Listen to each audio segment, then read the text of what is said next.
നിങ്ങളോട് കുറെ കാര്യങ്ങൾ സംസാരിക്കണം എന്ന് ഇങ്ങനെ മനസ്സിലുണ്ട്. പക്ഷെ എന്റെ സമയം അതിന് അനുവദിക്കില്ല എന്നുള്ളതാണ് ഏറ്റവും വലിയ പ്രശ്നം. ഇങ്ങനൊരു വേദിയിൽ പങ്കെടുക്കാൻ വേണ്ടി വിളിച്ച സമയത്ത് കൂടിയും എനിക്ക് ഭയങ്കര റിഗ്രറ്റ് ആയിരുന്നു. അയ്യോ, വേറൊരു പ്രോഗ്രാം കമ്മിറ്റ് ചെയ്ത് പോയിട്ടോന്ന്. കാരണം ഇവിടെ വന്ന എല്ലാവരും പരിചയപ്പെട്ട് കഴിഞ്ഞപ്പോൾ ഈ ഒരു പ്രോഗ്രാം ഫുള്ളായിട്ട് അറ്റൻഡ് ചെയ്യണം എന്നുള്ളൊരു മനസ്സിലായി.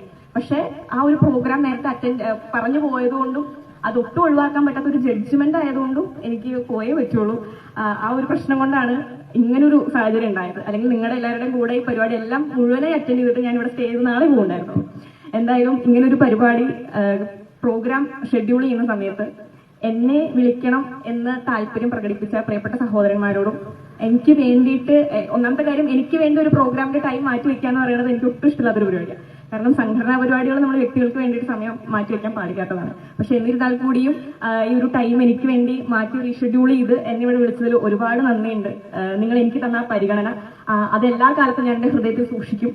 നിലവിലിപ്പോ നമ്മുടെ സമൂഹത്തിൽ നമ്മൾ നേരിട്ട് വരുന്ന ഹൈന്ദവ സമൂഹം നേരിട്ട് വരുന്ന വലിയ വിപത്താണ്. ആ വിപത്തിനിടയിൽ ഇത്തരത്തിലുള്ള കൂട്ടായ്മകൾ വളരെ അത്യന്താപേക്ഷിതമാണ്. ഇതുപോലുള്ള ഗണേശോത്സവങ്ങൾ നമുക്കറിയാം. കുറച്ച് വർഷങ്ങൾക്ക് മുമ്പ് സ്പീക്കർ എ എം ഷംസീർ നടത്തിയൊരു പ്രസ്താവന, ഗണപതി മിത്താണ് എന്നുള്ളൊരു പ്രസ്താവന. ആ പ്രസ്താവനയ്ക്ക് ശേഷം ഗണപതി മിത്തല്ല, ഗണപതി നമ്മുടെ സ്വത്താണ് എന്ന് നമ്മൾ ഉറക്കെ പറഞ്ഞുകൊണ്ട് നമ്മൾ കഴിഞ്ഞ കാലങ്ങളിൽ അത്രയും ശ്രീകൃഷ്ണ ജയന്തി നടത്തുന്നതിനേക്കാൾ പ്രൗഢഗംഭീരമായി കേരളത്തിൽ കാസർഗോഡ് മുതൽ തിരുവനന്തപുരം വരെയുള്ള മുഴുവൻ ക്ഷേത്രങ്ങളിലും ഓൾമോസ്റ്റ് 99% ക്ഷേത്രങ്ങളിലും നമ്മൾ കഴിഞ്ഞ കുറെ വർഷങ്ങളായിട്ട് നിരന്തരമായിട്ട് വളരെ ഭംഗിയായിട്ട് ഗണേശോത്സവം നടത്തുകയാണല്ലേ. അപ്പൊ ഗണേശോത്സവത്തെ പറ്റി പറയുന്ന സമയത്ത് ആദ്യം നിങ്ങളോട് സൂചിപ്പിക്കാനുള്ളതെന്ന് വെച്ചിട്ടുണ്ടെങ്കിൽ ഗണേശോത്സവം എന്താണ്, അല്ലെങ്കിൽ ഇതൊക്കെ എപ്പോൾ പൊട്ടിമുളച്ചു, ഇത് ഇത്രയും കാലവും ഈ നാട്ടിൽ കണ്ടിട്ടില്ലല്ലോ ചോദിക്കുന്ന ആളുകളുണ്ട്. അങ്ങനെയുള്ള ആളുകളോട് പറഞ്ഞു കൊടുക്കാൻ നമ്മുടെ കയ്യിൽ തന്നെ ഒരു മറുപടി ഉണ്ടാവണം. എന്താണ് ഗണേശോത്സവം എന്ന് നമ്മൾ ആദ്യം അറിഞ്ഞിരിക്കണം.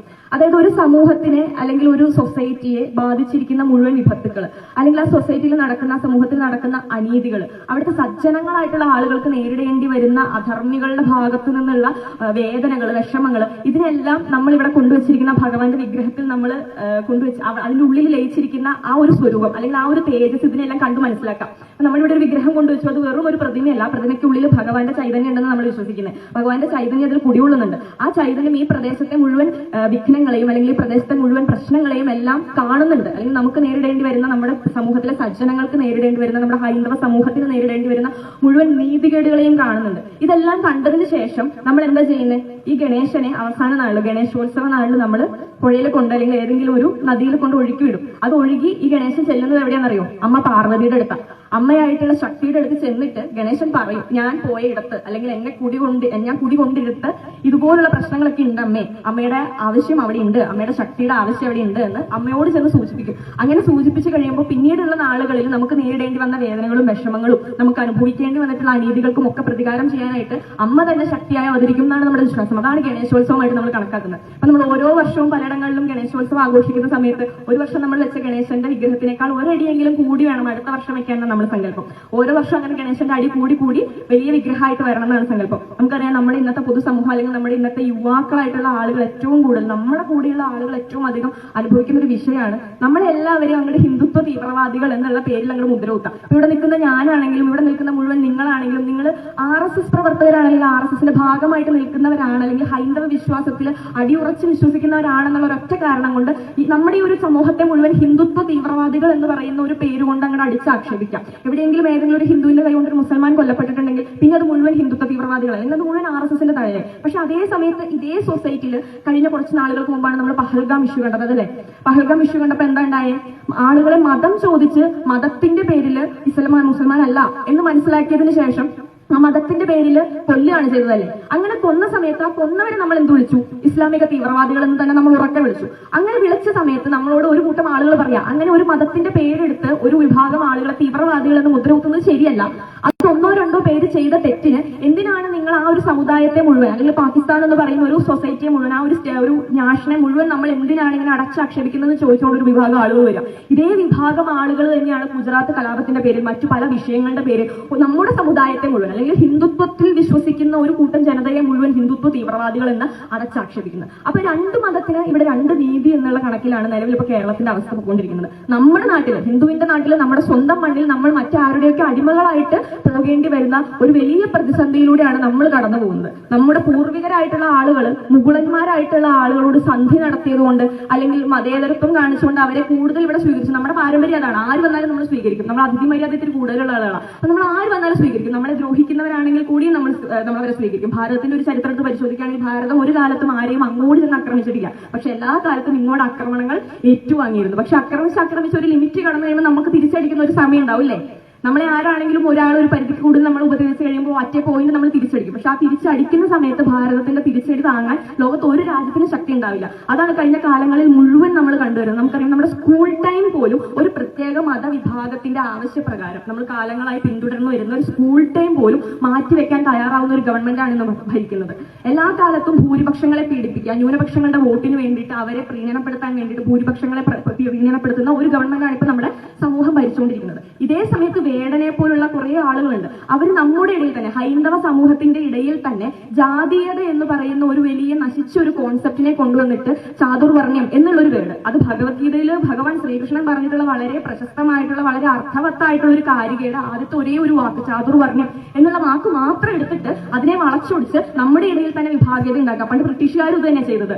ഡിവൈഡ് ആൻഡ് റൂൾ എന്ന് പറയുന്ന പോളിസി, നമ്മളെ വിഭജിക്കുക, വിഭജിച്ചതിന് ശേഷം തമ്മിൽ തല്ലിച്ചിട്ട് നമ്മളെ എന്ത് ചെയ്യുക, ഭരിക്കുക. ഇതാണ് അവരും ശ്രമിച്ചുകൊണ്ടിരിക്കുന്നത്. ഹൈന്ദവ ജനത എല്ലാ കാലത്തും ജാതിയുടെ പേരിൽ ഇങ്ങനെ തമ്മിൽ തല്ലണം, അല്ലെങ്കിൽ ഞങ്ങൾ അവർണരാണ് അല്ലെങ്കിൽ നിങ്ങൾ സവർണരാണ്, അങ്ങനെയുള്ള ഒരു ചിന്ത നമ്മുടെ കുട്ടികളുടെ ഉള്ളിലേക്ക് എന്നോ കേരളത്തിൽ നിന്നും ഭാരതത്തിൽ നിന്നും മൺമറഞ്ഞു പോയ ജാതിയുടെ പേരിൽ നമ്മുടെ ഇനി വരുന്ന തലമുറയെ പരസ്പരം അടുപ്പിച്ചാൽ മാത്രമേ അവർക്ക് എന്ത് ചെയ്യാൻ സാധിക്കുള്ളൂ. കമ്മ്യൂണിസം എന്ന് പറയുന്ന വർജ്യമായിട്ടുള്ള ഒരു ഐഡിയോളജിക്ക് കേരളത്തെ തുടർന്നും ഭരിക്കാൻ സാധിക്കുള്ളൂ. അങ്ങനെ ഒരു സാഹചര്യത്തിൽ ഈ ചാതുർവർണ്ണ്യം പോലുള്ള വേർഡ്സ് എടുത്തു വെച്ചിട്ട് നമ്മുടെ അറിവില്ലായ്മയെ അവർ ചൂഷണം ചെയ്യും. എന്താണ് ചാതുർവർണ്ണ്യം? ചാതുർവർണ്ണ്യമായ സൃഷ്ടം ഗുണകർമ്മ വിഭാഗശഃ എന്നാണ് ആ ലൈൻ വരുന്നത്. അപ്പൊ ശ്രീകൃഷ്ണനാണ് ജാതി ഉണ്ടാക്കിയത്. ശ്രീകൃഷ്ണനാണ് നായരെന്നും അല്ലെങ്കിൽ ഈഴവനെന്നും SC ST എന്നൊക്കെ ഉണ്ടാക്കുന്നത്. ശ്രീകൃഷ്ണൻ അതായിരുന്നല്ലോ പണി, ഇങ്ങനെ ജാതി തിരിച്ചുകൊണ്ടിരിക്കല്. ശ്രീകൃഷ്ണൻ പറഞ്ഞത് എന്താണ്? ചാതുർവർണ്ണ്യമായ സൃഷ്ടം, 4 വർണ്ണങ്ങൾ എന്നാ സൃഷ്ടിക്കപ്പെട്ടു. എന്തിന്റെ അടിസ്ഥാനത്തിൽ? ഗുണത്തിന്റെയും കർമ്മത്തിന്റെയും അടിസ്ഥാനത്തിൽ. നമുക്ക് എല്ലാവർക്കും പലതരത്തിലുള്ള ഗുണങ്ങളാണ്. 3 തരത്തിലാണ് മനുഷ്യന് ഗുണം വരിക. ഏതൊക്കെ തരാന്നറിയോ? സത്വഗുണം, രജോ ഗുണം, തമോ ഗുണം. ഈ 3 ഗുണങ്ങളും പലരിലും പല രീതിയിലായിരിക്കും. ഇപ്പൊ എന്റെ ഉള്ളിലുള്ള സത്വഗുണത്തിന്റെയും രജോ ഗുണത്തിന്റെയും തമോ ഗുണത്തിന്റെയും റേഷ്യോ ആയിരിക്കില്ല നിങ്ങളുടെ പലരുടെ ഉള്ളിലുണ്ടാവുക. സത്വഗുണം കൂടുതലുള്ള ആളുകൾക്ക് യുദ്ധത്തോടൊന്നും താല്പര്യം ഉണ്ടാവില്ല, ഈശ്വര കാര്യങ്ങളോടെ താല്പര്യം ഉണ്ടാവില്ല, അവരുടെ ഉള്ളിൽ നന്മ മാത്രമേ ഉണ്ടാവുള്ളൂ. അപ്പൊ അങ്ങനെയുള്ള ആളുകൾ എന്ത് ചെയ്യണം? ഈശ്വരനെ സേവിക്കുക എന്ന് പറയുന്ന കർമ്മത്തിൽ ഏർപ്പെടണം. രജോ ഗുണം അല്ലെങ്കിൽ തമോ ഗുണം കൂടുതലുള്ള ആളുകൾക്ക് ചഞ്ചല ചിത്തരായിരിക്കും, അവരുടെ മനസ്സ് എപ്പോഴും ചഞ്ചലപ്പെടുന്ന മനസ്സുള്ളവരായിരിക്കും. അപ്പൊ ഈ രജോ ഗുണം കൂടുതലുള്ള ആളുകളാണ് എന്ത്? ക്ഷത്രിയന്മാരെന്ന് അറിയപ്പെടുന്നത്. അതാണ് ഇന്നത്തെ ആധുനിക കാലത്തെ ആർമിമെന്റ്സ് അല്ലെങ്കിൽ നമ്മുടെ സോൾജിയേഴ്സ് ഒക്കെ അവരാണ്. അപ്പൊ തമോ ഗുണം കൂടുതലുള്ള ആളുകളുടെ ഉള്ളിൽ മോശമായിട്ടുള്ള ചിന്തകൾ മാത്രമേ ഉണ്ടാവുള്ളൂ, അവരാണ് നമ്മൾ രാക്ഷസന്മാരെന്ന് സൂചിപ്പിക്കുന്നത്. അപ്പൊ ഇത്തരത്തിൽ ഗുണങ്ങളുടെ അടിസ്ഥാനത്തിൽ അല്ലെങ്കിൽ നമ്മൾ ചെയ്യുന്ന കർമ്മം നമ്മുടെ സൊസൈറ്റിയിൽ എങ്ങനെയാ? നമ്മുടെ സൊസൈറ്റിയിൽ പലതരത്തിലുള്ള വർക്കുകൾ ചെയ്യുന്ന ആളുകൾ ഉണ്ടാവില്ല. എല്ലാവർക്കും ഒരേ ജോലി കിട്ടണമെന്ന് വാശി പിടിച്ചാൽ ശരിയാവുമോ? എല്ലാവർക്കും ടീച്ചർ ആവണം അല്ലെങ്കിൽ എല്ലാവർക്കും IAS ആവണം എന്ന് പറഞ്ഞാൽ ഈ നാട്ടിൽ ആരെ കൃഷി ചെയ്യാം? നമ്മളെങ്ങനെ അങ്ങനെ അന്നം കഴിക്കാം? നമ്മളെല്ലാവരും നമ്മുടെ വീട്ടിൽ തന്നെ അന്നം ഉണ്ടാക്കി കഴിക്കണോ ചെയ്യുന്നത്? കർഷകർ എന്ന് പറയുന്ന നമ്മൾ എല്ലാ കാലത്തും ആദരിക്കേണ്ട ഒരു വിഭാഗം ആളുകൾ എല്ലാ കാലത്തും കൃഷി ചെയ്യാനും മണ്ണിലിറങ്ങാനും മണ്ണിൽ പണിയെടുക്കാനും അവര് പ്രതിബദ്ധരായതുകൊണ്ടാണ് നമുക്ക് ഓരോരുത്തർക്കും അന്നം മുട്ടാതെ കൃത്യമായ ആഹാരം കഴിക്കാൻ പറ്റുന്നത്. അപ്പോൾ നമ്മുടെ സമൂഹത്തിലെ ആളുകൾ എല്ലാ കാലത്തും അതില്ലാണ്ട് പറ്റില്ല. എല്ലാവർക്കും എപ്പോഴും ഒരേ തട്ടിലിരിക്കാൻ പറ്റില്ല. സമൂഹം എന്ന് പറയുമ്പോൾ അല്ലെങ്കിൽ ഒരു പൊതുസമൂഹം എന്ന് പറയുമ്പോൾ എല്ലാവരും പല തട്ടിലുള്ള ആളുകളായിരിക്കും. പക്ഷെ ഒരു തട്ട് മറ്റൊരു തട്ടിനേക്കാൾ ചെറുതാണെന്നോ മറ്റൊന്നിനേക്കാൾ വലുതാണെന്നോ അല്ല അതിനർത്ഥം. അപ്പൊ ഈ പറയുന്ന പോലെ ശ്രീകൃഷ്ണനാണ് ചാതുർവർണ്ണ്യം എന്ന് പറഞ്ഞ് ജാതി തിരിച്ചതെന്ന് നിങ്ങളോട് ആരെങ്കിലും പറയുകയാണെങ്കിൽ നിങ്ങൾ കൃത്യമായിട്ട് പറഞ്ഞു കൊടുക്കണം. ശ്രീകൃഷ്ണൻ നായരെന്നോ ഈഴവനെന്നോ മനുഷ്യനെ തിരിച്ചിട്ടില്ല. ഗുണങ്ങളുടെയും കർമ്മത്തിന്റെയും അടിസ്ഥാനത്തിലാണ് ശ്രീകൃഷ്ണൻ എന്തിനെ തിരിച്ചത്? ക്ഷത്രിയനെന്നും ബ്രാഹ്മണനെന്നും ഒക്കെ ഓരോ വർണ്ണങ്ങൾ തിരിച്ചത് എന്ന് നമുക്ക് പറഞ്ഞു കൊടുക്കാനുള്ള അറിവുണ്ടാവണം. അപ്പൊ ഇത്തരത്തിലുള്ള അറിവുകൾ നമ്മുടെ കുട്ടികൾക്ക് ഇല്ലാത്തത് കൊണ്ടാണ്, അല്ലെങ്കിൽ എന്തിനാണ് സന്ധിക്ക് വിളക്ക് കത്തിക്കുന്നതെന്ന് നമ്മുടെ കുട്ടികൾക്ക് നമ്മൾ പറഞ്ഞു കൊടുക്കാത്തത് കൊണ്ടാണ് എന്ത് സംഭവിക്കുന്നത്? അവർ ഇത്തരത്തിലുള്ള ചതിക്കുഴികളിൽ ചെന്ന് വീഴണം. നമുക്കറിയാം, നമ്മൾ ഇന്നത്തെ ആധുനിക സമൂഹം അല്ലെങ്കിൽ നമ്മുടെ പെൺകുട്ടികളെ കാർന്നു തിന്നുന്ന ഏറ്റവും വലിയൊരു വിപത്താണ് ലവ് ജിഹാദ് എന്ന് പറയുന്നത്. ചേച്ചിയുടെ വീടിന്റെ തൊട്ടടുത്ത് കോതമംഗലം എന്ന് പറയുന്ന സ്ഥലത്ത് കഴിഞ്ഞ കുറച്ച് നാളുകൾക്ക് മുമ്പ് ഒരു പെൺകുട്ടി ഇതുപോലെ പ്രണയിച്ച പെൺകുട്ടി പ്രണയത്തിൽ വീണതിന് ശേഷം ആ കുട്ടിയെ മതം മാറ്റാൻ വേണ്ടിയിട്ട് കൂടുതൽ ആ കുട്ടീനെ ഫോഴ്സ് ചെയ്ത് ലാസ്റ്റ് ആ കുട്ടി പോയി ആത്മഹത്യ ചെയ്തു. നിങ്ങളെല്ലാം ലവ് ജിഹാദിനെ പറ്റി കേട്ടിട്ടില്ലേ? അപ്പൊ ലവ് ജിഹാദ് എന്ന് പറയുന്ന ഒരു സാധനം ഈ സമൂഹത്തിലുണ്ട്. അത് ഈ സമൂഹത്തിന്റെ ഭാഗമായിട്ട് ഈ സമൂഹത്തിന്റെ ഒരു വിപത്തായിട്ടുണ്ട്. പക്ഷെ അതില്ല എന്ന് സ്ഥാപിക്കാൻ ഒരു കൂട്ടം ആളുകൾ ശ്രമിക്കുകയാണ്. പക്ഷെ അങ്ങനെ ശ്രമിക്കുന്ന സമയത്തുകൂടി നമ്മുടെ വീട്ടിലെ നമ്മുടെ പെൺകുട്ടികൾ അത്തരത്തിലൊരു അബദ്ധത്തിൽ ചെന്ന് ചാടാതിരിക്കണം എന്നുണ്ടെങ്കിൽ നമ്മൾ കൃത്യമായിട്ടുള്ള കാര്യങ്ങൾ നമ്മുടെ പെൺകുട്ടികൾക്ക് പറഞ്ഞു കൊടുക്കണം. അവരോട് ഇന്നതല്ല ശരി ഇന്നതാണ് ശരി എന്ന് നമ്മൾ പറഞ്ഞു കൊടുത്താലേ അവർക്ക് മനസ്സിലാവുള്ളൂ. പണ്ടത്തെ തലമുറ എന്ന് വെച്ചിട്ടുണ്ടെങ്കിൽ അച്ഛനും അമ്മയും എന്ത് പറഞ്ഞാലും കണ്ണടച്ച് കേട്ട് അത് വിശ്വസിച്ച് അതുപോലെ ചെയ്യുന്നതാണ്. പക്ഷെ ഇന്നത്തെ തലമുറയുടെ പ്രത്യേകത എന്ന് പറയുമ്പോൾ നമ്മളോടൊരു കാര്യം ചെയ്യണം എന്ന് പറഞ്ഞത് എന്തുകൊണ്ട് ചെയ്യണം എന്ന് ചോദിക്കും. ഞാനാണെങ്കിൽ ചോദിക്കും, എന്റെ അച്ഛനും എന്റെ അടുത്തൊരു കാര്യം ചെയ്യാൻ പറഞ്ഞിട്ടുണ്ടെങ്കിൽ ഞാൻ ചോദിക്കും എന്തിനാണ് ഞാനത് ചെയ്യുന്നത്, അല്ലെങ്കിൽ എന്തുകൊണ്ട് ചെയ്യരുത് എന്ന് നമ്മൾ ചോദിക്കും. അതാണ് ഇന്നത്തെ തലമുറയുടെ പ്രത്യേകത. അപ്പൊ അങ്ങനെ ചോദിക്കുന്ന കുട്ടികളോട് അത് എന്താണെന്ന് പറഞ്ഞു കൊടുക്കാനുള്ള കൃത്യമായ അറിവ് നമ്മുടെ മാതാപിതാക്കൾക്ക് ഉണ്ടാവണം. അതേപോലെ തന്നെ നമ്മൾ കുറച്ച് കാലങ്ങൾക്ക് മുമ്പ് കണ്ടു, കുംഭമേളയൊക്കെ നടക്കുന്ന സമയത്ത് നമ്മൾ ഇവിടുത്തെ കുറെ പേര് കുംഭമേളയ്ക്ക് പോയി. ഈ കുംഭമേളയ്ക്ക് പോയ ആളുകളെയൊക്കെ അങ്ങോട്ട് അടച്ചാക്ഷേപിച്ച് ഭയങ്കര മോശമായിട്ട് സാമൂഹ്യ മാധ്യമങ്ങളിലൂടെ വളരെ മോശമായിട്ട് ചിത്രീകരിക്കുക. അല്ലെങ്കിൽ നമ്മുടെ ഏതെങ്കിലും ഒരു MLA, നമ്മുടെ ഏതെങ്കിലും ഒരു MP ഒരു ക്ഷേത്രത്തിൽ പോയിട്ട് തൊഴുന്ന സമയത്ത് കമ്മ്യൂണിസ്റ്റുകാരായിട്ടുള്ള ബാക്കി MLA മാര്, പ്രവർത്തകർ സോഷ്യൽ മീഡിയയിൽ അവർ എത്ര മോശമായിട്ട് ചിത്രീകരിക്കുന്നത്.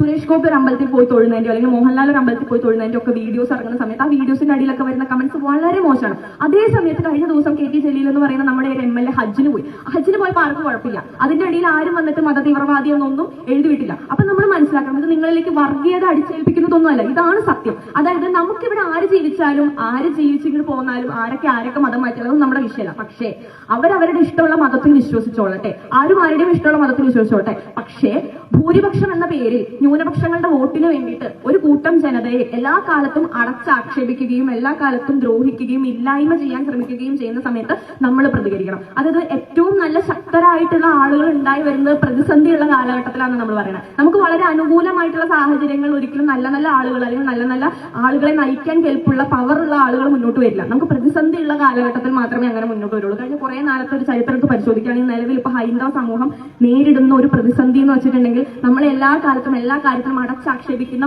ഒരു കൂട്ടം ജനത നമ്മുടെ ചുറ്റിനുണ്ട്. ആ ഒരു കൂട്ടം ജനതയുടെ മുന്നിൽ നമ്മൾ ഇന്ത്യക്കാരാണ് അല്ലെങ്കിൽ നമ്മൾ ഭാരതീയരാണ്, നമ്മൾ ഹിന്ദു ആണ് എന്ന് ഉറക്കെ പറയാനുള്ള കെൽപ്പ് നമുക്കുണ്ടാവണം. ഹിന്ദു എന്ന് ഞാൻ പറയുമ്പോൾ നമ്മൾ വിചാരിക്കണം സർട്ടിഫിക്കറ്റിൽ ഹിന്ദു എന്ന് എഴുതി വെച്ചിട്ട് ഗുരുവായൂർ ക്ഷേത്രത്തിലോ അല്ലെങ്കിൽ ശബരിമല അയ്യപ്പന്റെ ക്ഷേത്രത്തിലോ പോയി നിന്നിട്ട് കൈകൊണ്ടൊന്ന് തൊഴാൻ പോലും വിമുഖത കാണിക്കുന്ന ദേവസ്വം ബോർഡ് മന്ത്രിമാരെ പോലുള്ള ആഭാസന്മാരല്ല ഞാൻ ഹിന്ദു എന്ന് ഉദ്ദേശിച്ചത്.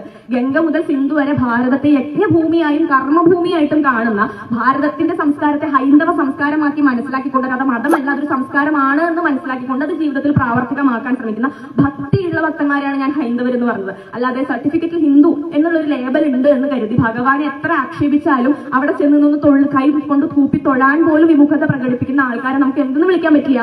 ഹിന്ദു എന്ന് വിളിക്കാൻ പറ്റില്ല. ഹൈന്ദവ സംസ്കാരത്തിന് ഒരു പ്രത്യേകതയുണ്ട്. വേറെ ഏത് മതമാണെങ്കിലും അത് സംസ്കരിക്കപ്പെടില്ല. പക്ഷെ ഹൈന്ദവ സംസ്കാരത്തിൽ മാത്രമേ എല്ലാ കാലത്തും എല്ലാവർക്കും ചോദ്യങ്ങൾ ഉന്നയിക്കാനുള്ള സ്വാതന്ത്ര്യമുള്ളൂ. നിങ്ങൾ മറ്റൊരു മതം എടുത്ത് പരിശോധിച്ച് നോക്ക്. വേറൊരു ഏതെങ്കിലും ഒരു മതത്തിൽ അവരുടെ മത പണ്ഡിതന്മാരോട് അവിടുത്തെ അല്ലെങ്കിൽ ആ മതത്തിൽ വിശ്വസിക്കുന്ന ആളുകൾക്ക് എന്തുകൊണ്ടാണ് ഇത് ഇങ്ങനെ, എന്തുകൊണ്ടാണ് ഇത് അങ്ങനെ അല്ലാത്തതെന്ന് ചോദിക്കാനുള്ള പെർമിഷൻ ഉണ്ടോ എന്ന് നിങ്ങൾ സ്വയം ചിന്തിക്കുക, അല്ലെങ്കിൽ ആരോടെങ്കിലും ചോദിച്ച് മനസ്സിലാക്കാം. പക്ഷെ നമുക്കതില്ലേ? നമ്മുടെ പുരോഹിതന്മാരോട്, നമ്മുടെ ഗുരുസ്ഥാനീയരായിട്ടുള്ള ആളുകളോട് നമുക്ക് ചോദിക്കാനുള്ള അവകാശമില്ല എന്തുകൊണ്ടാണ് ഇത് അല്ലെങ്കിൽ എന്തുകൊണ്ടാണ് ഇത് ഇങ്ങനെ അല്ലാത്തതെന്ന്. അപ്പൊ കൃത്യമായിട്ട് എല്ലാ കാലത്തും കാലത്തിനനുസൃതമായിട്ട് സംസ്കരിക്കപ്പെടുന്ന ഒരു സംസ്കാരമാണെന്ന് പറയുന്നത് ഹൈന്ദവ സംസ്കാരം എന്ന് പറയുന്നത്. അതൊരു മതമല്ല. മതം എന്ന് പറയുമ്പോൾ എന്താണ്? ഏതെങ്കിലും ഒരു പ്രത്യേക ടെക്സ്റ്റിന്റെ അടിസ്ഥാനത്തിൽ ഏതെങ്കിലും ഒരു പ്രത്യേക വ്യക്തിയുടെ ഐഡിയോളജിക്ക് അനുസരിച്ച് മുന്നോട്ട് പോകുന്ന, ഇപ്പൊ ക്രിസ്തു മതം ക്രിസ്തുവിന്റെ ഐഡിയോളജിക്ക് അനുസരിച്ച് ബൈബിൾ പ്രകാരം മുന്നോട്ട് പോകുന്ന ഒരു മതമാണ്. അതുപോലെ തന്നെ ഇസ്ലാം മതം. അങ്ങനെ നോക്കുകയാണെങ്കിൽ കമ്മ്യൂണിസമാണ് ഇവിടുത്തെ ഏറ്റവും വലിയ മതം എന്ന് പറയുന്നത്. ഒരു പ്രത്യേക ടെക്സ്റ്റിന്റെ അടിസ്ഥാനത്തിൽ അല്ലെങ്കിൽ ഒരു പ്രത്യേക ഒന്നോ രണ്ടോ വ്യക്തികളുടെ ഐഡിയോളജിയുടെ അടിസ്ഥാനത്തിൽ മുന്നോട്ട് പോകുന്ന മതം. പക്ഷെ ഹൈന്ദവ സംസ്കാരം അല്ലെങ്കിൽ ഹൈന്ദവ സംസ്കാരത്തിന് അത്തരത്തിലുള്ള ടെക്സ്റ്റ് എടുത്ത് കാണിക്കാൻ പറ്റുമോ? ഇന്ന ടെക്സ്റ്റിന്റെ അടിസ്ഥാനത്തിലാണ് ഞങ്ങൾ മുന്നോട്ട് പോകുന്നത് അല്ലെങ്കിൽ ഇന്ന വ്യക്തിയുടെ ഐഡിയോളജിയുടെ മുന്നിലാണ് ഞങ്ങൾ മുന്നോട്ട് പോകുന്നത് നമുക്ക് പറയാൻ പറ്റുമോ? അപ്പൊ ഹൈന്ദവ സംസ്കാരം എന്ന് തന്നെ നമ്മൾ പറഞ്ഞു പഠിക്കണം. അതൊരു മതമല്ല. അപ്പൊ അതൊരു സംസ്കാരമായി കണ്ട് ആ സംസ്കാരം എന്താണെന്ന് അംഗീകരിച്ച് കൃത്യമായി സംസ്കരിക്കണം. നമുക്കറിയാം ഈ നാട്ടിൽ ഒരുപാട് പേര് വന്നിട്ടുണ്ട്. ബ്രിട്ടീഷുകാർ വന്നിട്ടുണ്ട്, മുഗളന്മാർ വന്നിട്ടുണ്ട്, അങ്ങനെ ഒരുപാട് പേര് വന്നിട്ടുണ്ട്. ഈ ലോകത്ത് ഇഷ്ടംപോലെ സിവിലൈസേഷൻസ് ഉണ്ടായിട്ടുണ്ട്. പക്ഷെ സിന്ധു നദിക്കരയിൽ ഉണ്ടായിരുന്ന ഇൻഡസ് വാലി സിവിലൈസേഷൻ ആണ് ഹൈന്ദവ സംസ്കാരമായിട്ട് രൂപമാറ്റപ്പെട്ടത്. ആ ഒരു സംസ്കാരത്തിന്റെ പ്രത്യേകത അത് കാലാകാലങ്ങളോളം ഇങ്ങനെ സംസ്കരിക്കപ്പെടും. അതിൽ എന്തെങ്കിലുമൊക്കെ തെറ്റുണ്ടെങ്കിൽ അതെല്ലാം അതിൽ നിന്ന് എടുത്ത് കളയപ്പെടും. ശരികളെല്ലാം അത് കാലത്തിനനുസൃതമായി സ്വീകരിക്കും. അങ്ങനെ കാലാതീതമായി നിലനിൽക്കുന്നത് കൊണ്ട് ഒന്നിനും അതിനെ നശിപ്പിക്കാൻ സാധിക്കാത്തത് കൊണ്ടാണ് അതിന് സനാതന ധർമ്മം എന്ന് പറയുന്നത്. അപ്പൊ ആ സനാതന ധർമ്മത്തെ ആരൊക്കെ എന്തൊക്കെ പറഞ്ഞാലും മുറുക്ക പിടിക്കാനുള്ള കെൽപ്പും മനോധൈര്യവും നമ്മുടെ കുട്ടികൾക്ക് പകർന്നു കൊടുക്കണം. നമ്മുടെ കുട്ടികൾക്ക് അത് ഉണ്ടാവുകയും വേണം. എങ്കിൽ മാത്രം ഹൈന്ദവ സംസ്കാരം ഇവിടെ നിലനിന്നാൽ മാത്രമേ എന്തുണ്ടാവുള്ളൂ? ഭാരതം ഉണ്ടാവുള്ളൂ. ഈ ഭാരതത്തിൽ മറ്റേത് മതസ്ഥർക്കാണെങ്കിലും പാകിസ്ഥാന്റെയും അഫ്ഗാനിസ്ഥാന്റെയും ഒന്നും ഒരാക്രമണങ്ങളും കൂടാതെ സൗഖ്യമായിട്ട് നല്ല രീതിയിൽ ജീവിക്കാൻ സാധിക്കണം എന്നുണ്ടെങ്കിൽ ഇവിടുത്തെ ഹൈന്ദവ ജനത അല്ലെങ്കിൽ ഇവിടുത്തെ രാഷ്ട്രീയ സ്വയംസേവക സംഘത്തിന്റെ പ്രവർത്തകർ കൃത്യമായി പ്രവർത്തിക്കുന്നതുകൊണ്ടാണ്. RSSനെ ഇല്ലാണ്ടാക്കിയാൽ മാത്രമേ എന്തിനു സംഭവിക്കുള്ളൂ? ഭാരതത്തെ ഇല്ലാണ്ടാക്കാൻ ശ്രമിക്കുള്ളൂ. അതുകൊണ്ടാണ് ഭാരതത്തെ ഇല്ലാണ്ടാക്കാൻ ശ്രമിക്കുന്ന ശക്തികൾ ആദ്യം RSSനെ ഇല്ലാണ്ടാക്കാൻ ശ്രമിക്കുന്നത്. അപ്പൊ RSSനെ ഇല്ലാണ്ടാക്കാൻ അല്ലെങ്കിൽ നമ്മുടെ ഈ ഒരു ശക്തിയെ കൂട്ടായ്മയെ ഇല്ലാണ്ടാക്കാൻ ഒരു ദുഷ്ടശക്തികളെയും അനുവദിക്കാൻ പാടില്ല എന്നുള്ളത് നമ്മൾ മനസ്സിൽ ഉറപ്പിച്ചു വെക്കണം. നമുക്കറിയാം നമ്മുടെ പൂർവികന്മാർ മുഗളന്മാരോടും ബ്രിട്ടീഷുകാരോടും ഒക്കെ ഒരുപാട് യുദ്ധം ചെയ്തിട്ടുള്ള ആളുകൾ അല്ലെ. ഛത്രപതി ശിവജിയെ പോലുള്ള ആളുകൾ. നമ്മുടെ ചേട്ടന്മാരുടെ ടീഷർട്ടിൽ ഛത്രപതി ശിവജിയെ കണ്ടില്ലേ? ശിവജി എന്താ ചെയ്തത്? മുഗളന്മാരോട് ഒരുപാട് യുദ്ധം ചെയ്തിട്ടുള്ള ആളാണ് ഇതിനു വേണ്ടിയിട്ട് മറാഠ സാമ്രാജ്യത്തിന് വേണ്ടിയിട്ട്. അപ്പൊ നിലവിൽ ഇപ്പൊ ആധുനിക കാലത്തെ എടുത്ത് പരിശോധിക്കുന്ന സമയത്ത് അത്തരത്തിലുള്ള ഓരോ മുഗളന്മാരുമാണ് ആരൊക്കെ ഇവിടുത്തെ STPI പ്രവർത്തകർ, PFI പ്രവർത്തകർ പോലുള്ള മത തീവ്രവാദികൾ. അവർക്കെതിരെ യുദ്ധം ചെയ്യാൻ വേണ്ടിയിട്ട് അല്ലെങ്കിൽ അവർക്കെതിരെ ആധുനിക കാലത്ത് ഈ സമൂഹത്തിന് വേണ്ടിയിട്ട് കവചം തീർക്കാൻ വേണ്ടിയിട്ട് നിയോഗിക്കപ്പെട്ടിട്ടുള്ള ഭടന്മാർ തന്നെയാണ് ഈ നാട്ടിലെ ഓരോ RSS പ്രവർത്തകരും അല്ലെങ്കിൽ ഈ നാട്ടിലെ ഓരോ വിശ്വ ഹിന്ദു പരിഷത്തിന്റെ പ്രവർത്തകരും ഹിന്ദു ഐക്യവേദിയുടെ പ്രവർത്തകരും ഭാരതത്തെ സ്നേഹിക്കുന്ന ദേശീയ മൂല്യം ഉള്ളിൽ ഉണ്ടാക്കുന്ന ഓരോ യുവാക്കളായിട്ടുള്ള ആളുകളും. അപ്പൊ നമ്മളതെല്ലാം അറിഞ്ഞു കണ്ട് നമ്മൾ ഓരോരുത്തരും ഓരോ ഭടന്മാരാണെന്ന് സ്വയം മനസ്സിലാക്കണം. അത് മനസ്സിലാക്കി വേണം മുന്നോട്ട് പോകാൻ. ആർക്ക് വേണ്ടിയും ഒന്നിനു വേണ്ടിയും ഒരു ദുഷ്പ്രചരണങ്ങൾക്ക് മുമ്പിലും അടിയറവ് വെക്കേണ്ടതല്ല നമ്മുടെ സംസ്കാരവും നമ്മുടെ ദേശസ്നേഹവും നമ്മുടെ ആചാരങ്ങളും അനുഷ്ഠാനങ്ങളോടുമുള്ള നമ്മുടെ ഋണബദ്ധത എന്ന എല്ലാ കാലത്തും മനസ്സിൽ ഉറപ്പിക്കാം. നിങ്ങളോട് ഇനിയും ഒരുപാട് കാര്യങ്ങൾ സംസാരിക്കണം എന്ന് എനിക്കുണ്ടായിരുന്നു. പക്ഷെ ഞാൻ വിചാരിച്ചൊന്നും നിങ്ങളോട് സംസാരിക്കാൻ പറ്റിയില്ല, അതിനുള്ള സമയം എനിക്കില്ല. അപ്പൊ എന്നെ ഈ ഒരു പരിപാടിക്ക് വേണ്ടി ക്ഷണിച്ച മുഴുവൻ സംഘാടക സമിതിയുടെ ആളുകളോടും എല്ലാവരോടും എന്നെ ഇത്രയും നേരം കേട്ടിരുന്ന കൊച്ചുമക്കളോടും അമ്മമാരോടും അച്ഛന്മാരോടും ചേട്ടന്മാരോടും എല്ലാവരോടും ഒരുപാട് നന്ദി. നമസ്കാരം.